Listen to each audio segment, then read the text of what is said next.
di channel Ruang History. Jangan lupa subscribe, bro.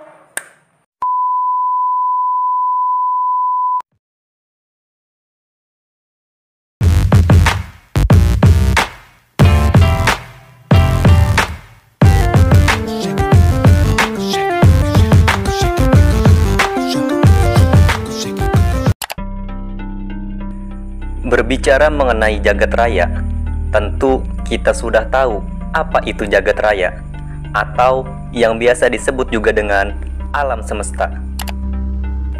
Bukan alam bah dukun, tapi ini the universe.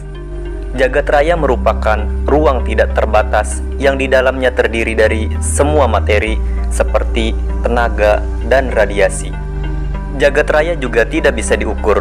Dengan kata lain, batas-batas jagat raya tidak diketahui dengan jelas. Galaksi, bintang, matahari, nebula, planet, meteor, asteroid, komet. Komet bro, bukan komeng. Nah, itu dia. Dan juga bulan hanyalah sebagian kecil dari materi di jagat raya yang dikenal manusia di bumi. Lalu, apakah kita pernah terpikir atau terbesit pertanyaan-pertanyaan bagaimana jagat raya ini diciptakan, berapa lama diciptakan, dan dengan apa diciptakan?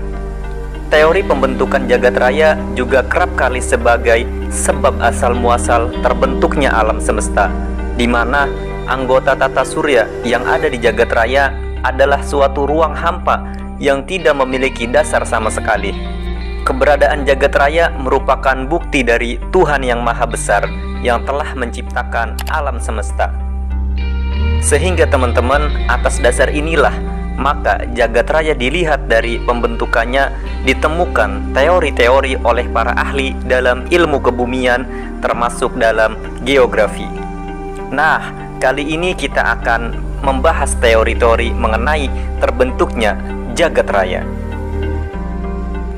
Yang pertama ialah teori Big Bang. Maksudnya Big Bang yang ini. Mungkin teman-teman sudah pernah mendengar atau tahu tentang teori ini.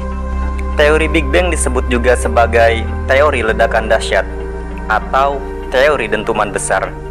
Kenapa bisa disebut teori ledakan dahsyat atau teori dentuman besar?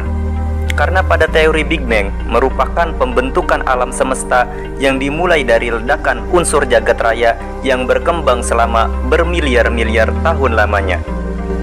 Teori Big Bang merupakan pembentukan jagat raya di mana partikel alam semesta yang mempunyai tekanan suhu dan temperatur yang sangat panas menjadi padat karena suhu dari alam semesta yang terlalu ekstrim, sehingga pemadatan tersebut terjadi sampai saat ini.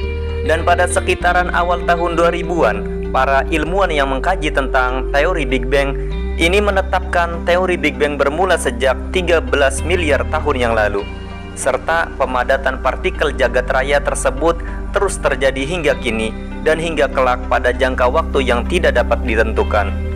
Wow, sudah cukup lama ya. Teori Big Bang sendiri ditemukan oleh ilmuwan yang mengkaji tentang kosmografi alam semesta berkebangsaan Belgia bernama Georges Lemaitre. Georges menemukan teori Big Bang berdasarkan pada hukum relativitas yang ditemukan oleh Einstein yang dikaitkan dengan hukum homogenitas dan isotropi gerak ruang. Kemudian pengamatan pada teori Big Bang dilanjutkan oleh Alexander Friedman dan Edwin Hubble pada tahun 1929. Dalam pelanjutan pengamatan tersebut, ditemukan teori bahwa jarak antar partikel alam semesta yang begitu jauh dengan ukuran kecepatan cahaya dan partikel tersebut akan selalu bergerak menguatkan hukum teori Big Bang. Pergerakan antar partikel galaksi memiliki kecepatan yang berbeda, seperti pada gugusan bintang yang semakin jauh letaknya dengan bumi, maka semakin cepat pergerakan tersebut. Perbedaan kecepatan pergerakan partikel alam semesta inilah yang dapat menimbulkan suatu tabrakan yang terjadi hingga meledak dengan dentuman yang besar. Maka terjadilah teori pembentukan jagat raya ini bernama teori Big Bang. Yang kedua ialah teori keadaan tetap atau teori stabil. Teori keadaan tetap adalah teori yang mengatakan bahwa sejak bermiliar-miliar tahun yang lalu hingga sekarang, bentuk alam semesta jagat raya ini sama sekali tidak mengalami perubahan. Jadi ya tetap sama gitu, bro. Kayak perasaan aku sama kamu. Iya, kamu. Menurut teori keadaan tetap, jagat raya terdiri dari unsur hidrogen yang muncul dengan sendirinya. Kemunculan zat lain selain hidrogen memerlukan waktu yang sangat lama untuk suatu atom terbentuk di alam semesta. Teori keadaan tetap dikemukakan oleh Fred Hoyle, seorang ahli astrofisika berkebangsaan Inggris. Menurut dia, dalam teori keadaan tetap, jagat raya muncul dengan sendirinya dan setiap waktu memproduksi zat baru di dalamnya. Zat yang baru terbentuk tersebut dinamakan galaksi oleh Fred Hoyle. Menurut Fred Hoyle, teori keadaan tetap di sini, galaksi akan semakin menjauh dan digantikan dengan galaksi yang baru. Kayak nggak jadi deh. Penganut teori keadaan tetap yang lain menambahkan bahwa bintang dan beberapa partikel jagat raya yang lain merupakan suatu wujud zat baru.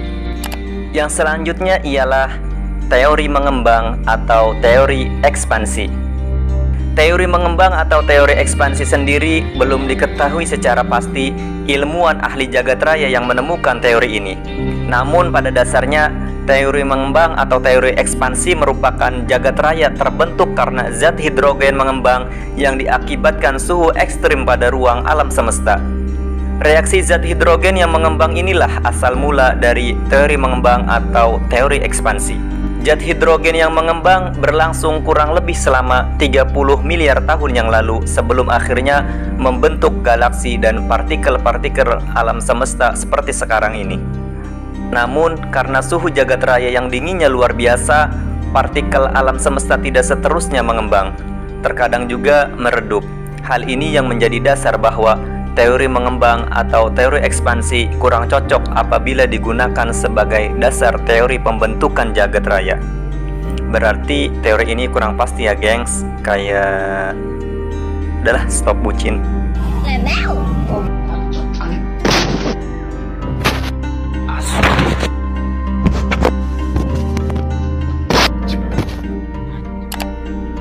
Yang keempat ialah teori kuantum.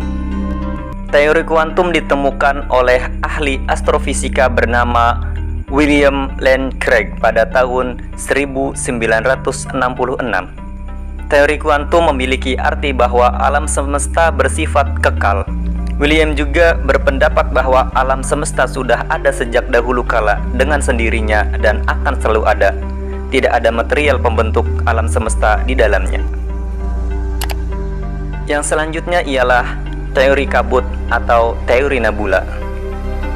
Teori kabut atau teori nebula ditemukan oleh ahli astrofisika bernama Immanuel Kant pada tahun 1775.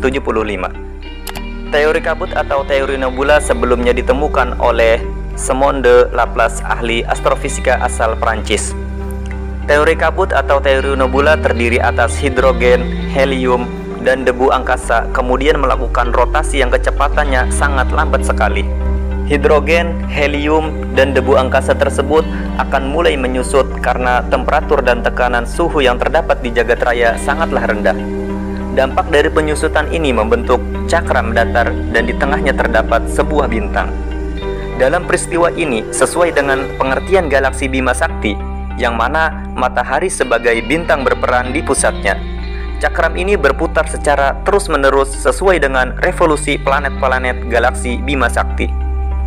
Dengan bukti yang dapat diterima secara logika inilah satu teori kabut atau teori nebula yang dapat diterima dengan lebih baik oleh masyarakat. Yang selanjutnya ialah teori planetesimal.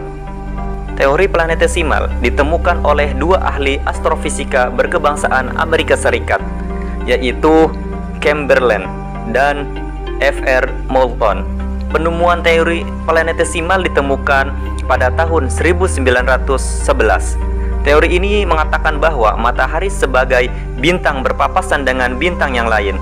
Karena efek papasan tersebut terjadilah efek saling tarik-menarik oleh masing-masing gaya gravitasi bintang. Peristiwa tarik-menarik antar gravitasi bintang inilah yang menyebabkan partikel-partikel bintang tertarik keluar dan membentuk partikel yang baru di alam semesta. Partikel tersebut membentuk planet. Yang ketujuh ialah teori bintang kembar. Teori bintang kembar ditemukan pada tahun 1930. Belum jelas ilmuwan yang menemukan teori bintang kembar. Teori pembentuk jagat raya yang dinamakan teori bintang kembar ini mengatakan bahwa jagat raya terbentuk dari tabrakan sesama bintang yang akhirnya salah satu bintang tersebut meledak. Gaya gravitasi bintang berpengaruh pada partikel baru yang terjadi karena dampak dari tabrakan tersebut. Gaya gravitasi bintang mengakibatkan munculnya partikel-partikel yang bergerak mengelilingi bintang yang tidak meledak karena efek tabrakan tadi. Lalu partikel-partikel tersebut akhirnya disebut bagian daripada ciri planet. Nah, demikianlah serangkaian penjelasan mengenai teori pembentukan jagat raya menurut para ahli dan tata surya beserta dengan penjelasannya. Sebenarnya masih ada lagi nih bro, teori yang belum disebutkan, seperti teori protoplanet, teori pasang surut, dan teori kondensasi. Semoga melalui video singkat ini bisa memberikan wawasan serta referensi mendalam bagi penonton sekalian.